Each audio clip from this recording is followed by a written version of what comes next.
Smiling bells.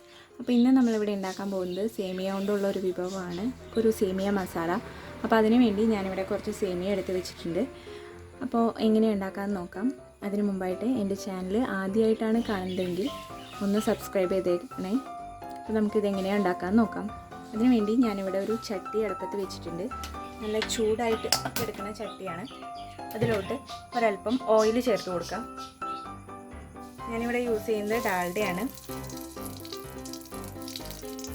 ഈ ഡാൽഡ നന്നായി അലിഞ്ഞതിന് ശേഷം നമുക്ക് ഈ സേമിയ വറുത്തെടുക്കാം. വറുത്ത സേമിയ ആണെന്നുണ്ടെങ്കിൽ നമുക്ക് ഡയറക്റ്റ് ഇത് എങ്ങനെയാണ് യൂസ് ചെയ്യാവുന്നതാണ്. അപ്പോൾ അതിന് വേണ്ടിയിട്ട് സേമിയ വറുക്കുന്നതിന് വേണ്ടിയിട്ടാണ് ഞാൻ ഡാൽഡ ചേർത്ത് കൊടുത്തിരിക്കുന്നത്. അതിന് എല്ലാം അലിഞ്ഞിട്ടുണ്ട്. നമുക്ക് ഈ സേമിയ ഒന്ന് വറുത്തെടുക്കാം. അപ്പോൾ നമ്മുടെ സേമിയ ഞാൻ ഇതിലോട്ട് ചേർത്ത് കൊടുത്തിട്ടുണ്ട് വറുക്കാനായിട്ട്.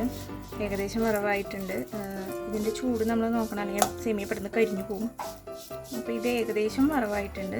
ഇനി നമുക്ക് ഇതിലോട്ട് അല്പം ചൂടുവെള്ളം ചേർത്തിട്ട് ഇതിനൊന്ന് വേവിച്ചെടുക്കാം.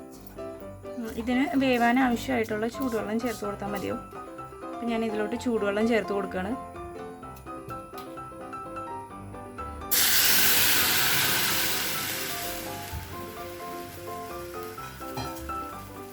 ഇത് മുങ്ങിക്കെടുക്കാൻ പാകത്തിലുള്ള ചൂടുവെള്ളം ഞാനിതിൽ ചേർത്ത് കൊടുത്തിട്ടുണ്ട്.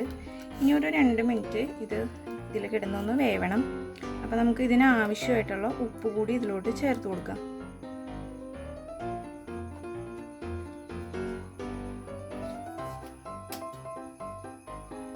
ഞാനിവിടെ ചേർത്ത് കൊടുക്കണം. നന്നായിട്ടൊന്ന് നമുക്ക് വേവിച്ചെടുക്കാം.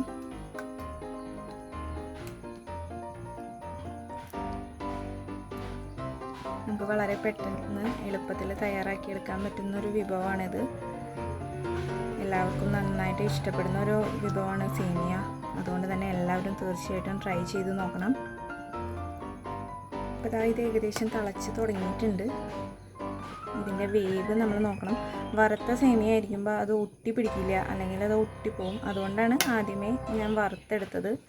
നമ്മൾ ഓൾറെഡി വറുത്ത സേമിയാണ് വാങ്ങിയതെങ്കിൽ പിന്നെ വറുക്കേണ്ട ആവശ്യമില്ല. ഡയറക്റ്റ് നമുക്കത് വേവിച്ചെടുത്താൽ മതിയാവും.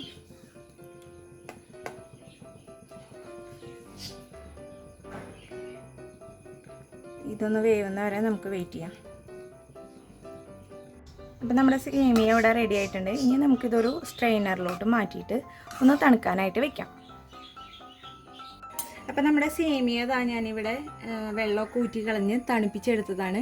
ഇനി ഇത് നമുക്ക് എങ്ങനെയാണ് ഉണ്ടാക്കാമെന്ന് നോക്കാം. അതിനു വേണ്ടി ഞാനിവിടെ ഒരു ചെറിയ പീസ് ഇഞ്ചി എടുത്തിട്ടുണ്ട്, ഒരു 3-4 അല്ലി വെളുത്തുള്ളി എടുത്തിട്ടുണ്ട്, ഒരു പച്ചമുളക് എരിവിന് ആവശ്യത്തിന്, ഒരു സവാള നീളത്തിൽ അരിഞ്ഞു വെച്ചത്, ഒരു ചെറിയ തക്കാളി ചെറുതായിട്ട് മുറിച്ച് വെച്ചതും എടുത്തിട്ടുണ്ട്. ഇനി നമുക്കിത് എങ്ങനെയാണ് ഉണ്ടാക്കാമെന്ന് നോക്കാം. അപ്പം നമ്മുടെ ചട്ടി ഇവിടെ ചൂടായിട്ടുണ്ട്. ഞാൻ ഇതിലോട്ട് ഒരല്പം ഓയിൽ ഒഴിച്ചു കൊടുക്കുകയാണ്. ഒരു 2-3 ടീസ്പൂൺ ഓയിൽ ഒഴിച്ച് കൊടുത്തിട്ടുണ്ട്.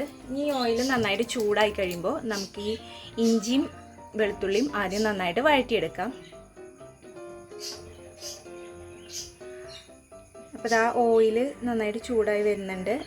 ഞാൻ ഇതിലോട്ട് ഇഞ്ചിയും വെളുത്തുള്ളിയും ചേർത്ത് കൊടുക്കുകയാണ്.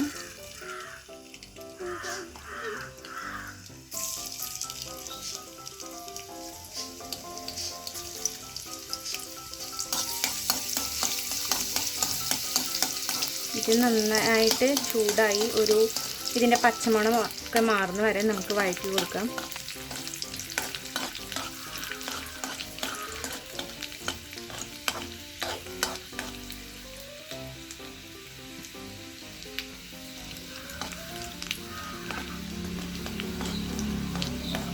നമുക്കിത് കാലത്ത് ബ്രേക്ക്ഫാസ്റ്റിനോ അല്ലെങ്കിൽ ലഞ്ചിനോ വൈകിട്ടത്തെ ചായക്കോ ഒക്കെ വളരെ എളുപ്പത്തിൽ ഉണ്ടാക്കിയെടുക്കാൻ പറ്റുന്ന ഒരു വിഭവമാണ്. അപ്പോൾ ഇഞ്ചിയും വെളുത്തുള്ളിയും നന്നായിട്ട് മൊരിഞ്ഞ് വന്നിട്ടുണ്ട്. നല്ലൊരു ഫ്ലേവറൊക്കെ വരുന്നുണ്ട്. ഇനി ഇതിലോട്ട് ഞാൻ ചേർത്ത് കൊടുക്കാൻ പോകുന്നത് പച്ചമുളകാണ്. എരിവിന് ആവശ്യമായിട്ടുള്ള പച്ചമുളക് ഞാനിവിടെ ചേർത്ത് കൊടുക്കുകയാണ്.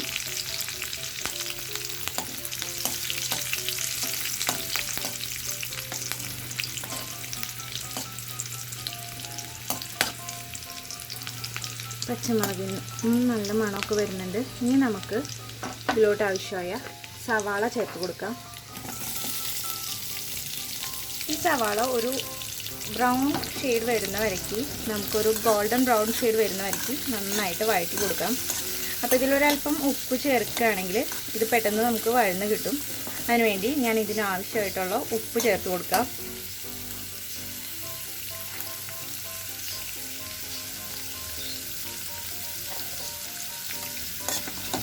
നമുക്ക് നന്നായിട്ട് വഴറ്റിയെടുക്കാം. അപ്പോൾ നമ്മുടെ സവാള ദാ ഇവിടെ ലൈറ്റ് ഗോൾഡൻ ഷെയ്ഡ് ആയിട്ടുണ്ട്. ഇനി ഞാൻ ഇതിലോട്ട് ചേർത്ത് കൊടുക്കാൻ പോകുന്നത് തക്കാളിയാണ്. അപ്പോൾ നമ്മൾ അരിഞ്ഞ് വെച്ചിരിക്കുന്ന തക്കാളി ഇതിലോട്ട് ചേർത്ത് കൊടുക്കാം. ഞാനിവിടെ ഒരു ചെറിയ തക്കാളി ചെറുതായിട്ട് മുറിച്ച് വെച്ചതാണ്. അത് ചേർത്ത് നന്നായിട്ട് നമുക്കൊന്ന് വഴറ്റി കൊടുക്കാം. ഈ തക്കാളിയൊക്കെ ഒന്ന് വേവുന്ന വരെ. അപ്പോൾ നമ്മുടെ തക്കാളി ഇവിടെ വെന്ത് വന്നിട്ടുണ്ട്. ഇനി നമുക്ക് ഇതിലോട്ട് ആവശ്യമായിട്ടുള്ള മസാല ചേർത്ത് കൊടുക്കാം. അതിന് വേണ്ടി ഒരു 1/2 ടീസ്പൂൺ മുളക് പൊടി കാശ്മീരി ചില്ലി പൗഡർ ഞാൻ ചേർത്ത് കൊടുക്കുന്നുണ്ട്. പിന്നെ ഒരു 1/2 ടീസ്പൂൺ കുരുമുളക് പൊടിയും കൂടി ചേർത്ത് കൊടുക്കുന്നുണ്ട് എരിവിന് വേണ്ടിയിട്ട്. ഇത് നമുക്ക് നന്നായിട്ട് ഇതിൻ്റെ പച്ചമണമൊക്കെ ഒന്ന് മാറുന്ന വരെ നന്നായിട്ട് വഴറ്റി കൊടുക്കാം. ഇതിൻ്റെ പച്ചമണം എല്ലാം നന്നായിട്ട് മാറുന്ന വരെ വഴറ്റി കൊടുക്കണം. എരിവ് നമ്മുടെ ഇഷ്ടത്തിനനുസരിച്ച് കുറയ്ക്കുകയോ കൂട്ടുകയൊക്കെ ചെയ്യാം കേട്ടോ. ചെറിയ കുട്ടികളൊക്കെ ആണെങ്കിൽ എരിവ് കുറച്ചെടുക്കാം. എരിവ് നന്നായിട്ട് ഇഷ്ടപ്പെടുന്നവരാണെന്നുണ്ടെങ്കിൽ നമ്മൾ ചേർക്കുന്ന മസാലകളുടെ അളവോ അല്ലെങ്കിൽ പച്ചമുളകിൻ്റെ അളവോ ഒക്കെ കൂട്ടിയെടുത്താൽ മതിയാവും.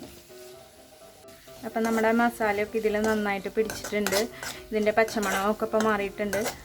ഞാനിതൊരു 2 മിനിറ്റ് വഴറ്റി കൊടുത്താൽ ഇനി ഞാൻ ഇതിലോട്ട് ചേർക്കാൻ പോകുന്നത് എന്താണെന്ന് വെച്ച് കഴിഞ്ഞാൽ ടൊമാറ്റോ സോസാണ്. 1 ടീസ്പൂൺ ടൊമാറ്റോ സോസ് കൂടി നമുക്കിതിലോട്ട് ചേർത്ത് കൊടുക്കാം.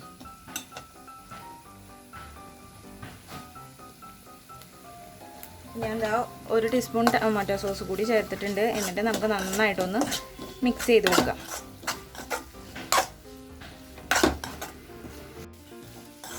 അപ്പോൾ ഇതാ നമ്മുടെ മസാല ഇവിടെ ഏകദേശം റെഡി ആയിട്ടുണ്ട്. ഇനി നമുക്ക് വേവിച്ച് വെച്ചിരിക്കുന്ന സേമിയ ഇതിലോട്ട് ചേർത്ത് കൊടുക്കാം. ഞാൻ ദാ വേവിച്ച് വെച്ചിരിക്കുന്ന സേമിയ ഇതിലോട്ട് ചേർത്ത് കൊടുക്കുകയാണ്. ഇത് നന്നായി വേവിച്ച് ഞാൻ വെള്ളം ഊറ്റിക്കളഞ്ഞ് തണുപ്പിച്ചെടുത്ത സേമിയാണ്.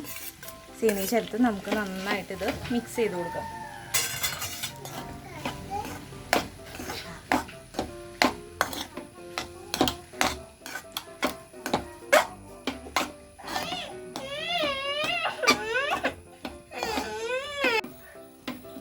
അപ്പോൾ ഇതാ നമ്മുടെ സേമിയ ഇവിടെ റെഡി ആയിട്ടുണ്ട്. ഞാനിതെല്ലാം നന്നായിട്ട് മിക്സ് ചെയ്ത് കൊടുത്തിട്ടുണ്ട്. ഇനി അവസാനമായിട്ട് നമുക്ക് ഇതിൻ്റെ മുകളിൽ ഒരല്പം സോയ സോസ് കൂടി ഒഴിച്ചു കൊടുക്കാം.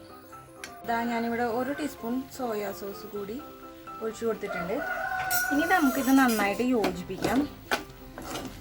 ഇപ്പം നമ്മൾ കുട്ടികൾക്കൊക്കെ കൊടുക്കുമ്പോൾ അവരെ കഴിപ്പിക്കാനായിട്ട് നമുക്കിതിലോട്ട് പച്ചക്കറികൾ, ഇപ്പോൾ ക്യാരറ്റോ അതേപോലെ തന്നെ ക്യാബേജ്, അങ്ങനെ അവർക്ക് ഇഷ്ടമുള്ള പച്ചക്കറികളൊക്കെ നമുക്കിതിലോട്ട് ചേർത്ത് കൊടുക്കാം. ഗ്രീൻ പീസൊക്കെ ചേർത്ത് കൊടുക്കാവുന്നതാണ് കേട്ടോ. അപ്പം നമ്മുടെ സേമിയ മസാല അത് അവിടെ റെഡി ആയിട്ടുണ്ട്. ഇനി നമുക്കതൊരു സെർവിങ് ബൗളിലോട്ട് മാറ്റാം. അപ്പം നമ്മുടെ സേമിയ മസാല ഇവിടെ റെഡി ആയിട്ടുണ്ട്. വളരെ എളുപ്പത്തിൽ ഉണ്ടാക്കിയെടുക്കാൻ പറ്റുന്ന ഒരു വിഭവമാണ്. എല്ലാവരും ട്രൈ ചെയ്ത് നോക്കണം. ഇഷ്ടപ്പെട്ടെന്നുണ്ടെങ്കിൽ ലൈക്ക് ചെയ്യണം. ഫ്രണ്ട്സിനും റിലേറ്റീവ്സിനൊക്കെ ഷെയർ ചെയ്തോളൂ. അപ്പോൾ മറ്റൊരു വിഭവമായിട്ട് നമുക്ക് പിന്നെ കാണാം. Bye bye.